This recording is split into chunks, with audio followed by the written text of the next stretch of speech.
আইসো বাবা গুরু মুর্শিদ গানের এই আসর, উত্তরে বন্দনা করি পাহাড় পর্বত।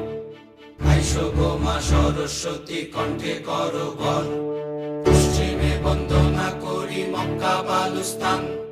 চারিদিকে সুধী জনে জানাই সালাম, দক্ষিণে বন্দনা করি সমুদ্রের খেলা। সবে মিলে চলো যাই চড়কের মেলা।